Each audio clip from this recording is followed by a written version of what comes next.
Taking a live look over St. Peter's Square at the Vatican. Quiet now, but it'll surely be packed again when the sun comes up. Our Vince Gerasole had the assignment of covering the conclave and witnessed history today. Good evening, Joe. I think we're all getting a kick out of this fact that someone who was born Robert Prevost in Dalton is now Pope Leo XIV.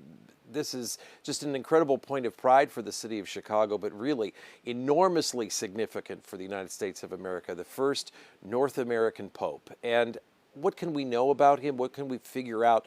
What his papacy might be all about? Let's take a look at some of his first words.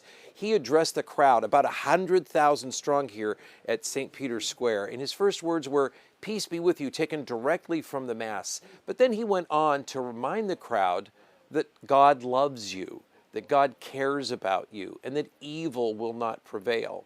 So those are two themes that he chose to address with the crowd. Evil will not prevail, God loves you, and peace be with you. So how he will be using those messages, we can only figure out. Maybe he's going to be working for peace throughout the world. There are areas of significant conflict right now.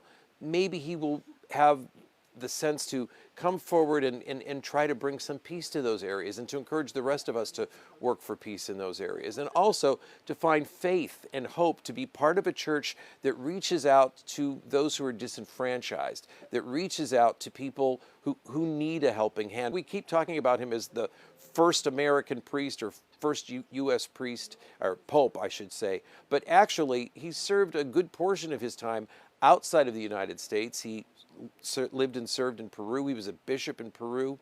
And then he also came here to the Vatican. He was responsible for vetting potential candidates, if they were going to be bishops or cardinals. He has a good personal relationship with so many of the cardinals and the bishops, and maybe that's what put him in this position in the first place, and what gave those cardinals, as they were casting their secret ballot this morning, the confidence to choose someone like him to move the church forward in the years ahead.